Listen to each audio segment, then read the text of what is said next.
raise your hand if you made a mistake, a foolish mistake in 2006. Raise your hand. Raise your hand high if you made one. Oh, keep them up, keep them up. I want you to look at the people who have their hands down, because that's what someone in denial looks like, right? All right, go ahead and tell the person next to you one of your foolish choices in 2006, one of your foolish mistakes in 2006. Go.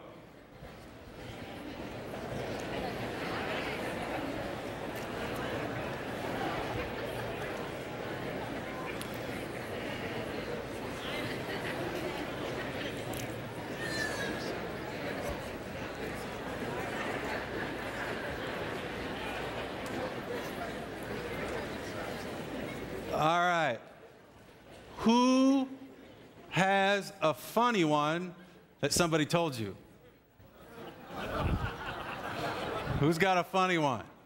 I'm coming back. Oh, you got one, Dawn? I was just telling the girl next to me that the most retarded thing that I did today or this year was that I left milk and eggs in the trunk of my car right after going to the store to get them. I took my son inside and was worried about feeding him lunch, totally forgot it overnight, and it ruined, so. Milk and eggs in the trunk of the car overnight? Whoa. I can smell that. How many people can smell that right now? I can smell that. Smell foolishness. It has an aroma. Okay, I'm sure we got a good one over here. I guarantee it. My husband just told me he thought he was wrong once. How many people can relate to that? Yeah.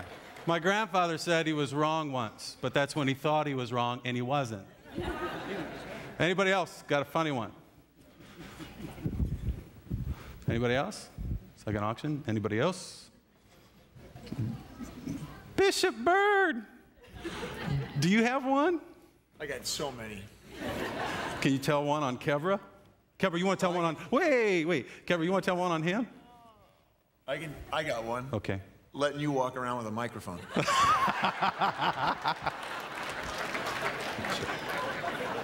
Can you believe that? How many of you, a serious one has come to mind? Raise your hand. Raise your hand. A serious one. You know, right before we make a foolish mistake, something happens in our heart. It becomes kind of hard. We harden it to God. We harden it toward others. And the question that we want to address today is, how will we discover the wisdom of heaven in 2007? And what takes place in the heart to achieve that? You see, on July 30th, 2006, I lost my earthly source of heavenly wisdom. I lost my earthly source of heavenly wisdom. My uncle, the attorney, my dad's brother, who invested so much in my life, passed away from cancer after a short-fought, hard-fought battle. And it was just ripped from my life. This was my legal advisor, my Bible teacher, my wisdom source for this life on this side and every part of my life. And you see, it was about 16 years ago or so. I had experienced a meteoric rise in business, was at the top of the world, and the next 24 months I experienced a downward spiral that was just as fast as the upward trend had been. And I had lost everything. My relationships were a mess. My business was a mess. And I had no idea where to turn. So I chose the man who had been my Sunday school teacher, my attorney, the brother of the man who was a bulldozer in my life, my dad, who was also my business partner, and a person who could understand that situation. And on a Wednesday, about 16 years ago, I went to the back of his law office and I walked up the back steps, the staircase, to a second floor, unfinished conference room that served as a storage facility full of bookshelves all around the room, which later I would learn would be a symbol of what he was going to tell me. and I confessed to the most righteous man I knew the most sinful mistakes of my life. I confessed my foolish choices, my foolish thoughts, my foolish prayers, sometimes my lack of them, and my foolish emotions or my foolish feelings or affections.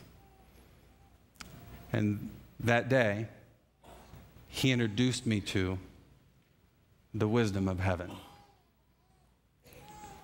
If you can picture those bookshelves, there's a rail and a stile that intersects on a shelf. A vertical piece intersects with a horizontal piece.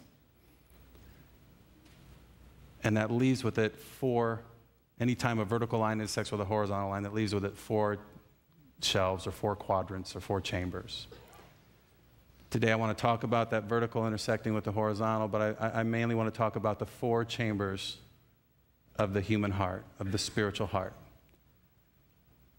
and the posture of those chambers in order to experience the wisdom of heaven in 2007. Because that's where he directed me, was to this idea of wisdom. God's righteousness intersecting with street smarts. God's righteousness intersecting with street smarts. The ability to make sense of my relationship with God in my circumstances. It's what everybody inside the church and outside the church really was designed to experience. And it isn't going to happen until the picture of me walking up those steps, bending the knees of my body, but a picture of bending the knees of my heart. We need to humble our hearts first in order to experience wisdom.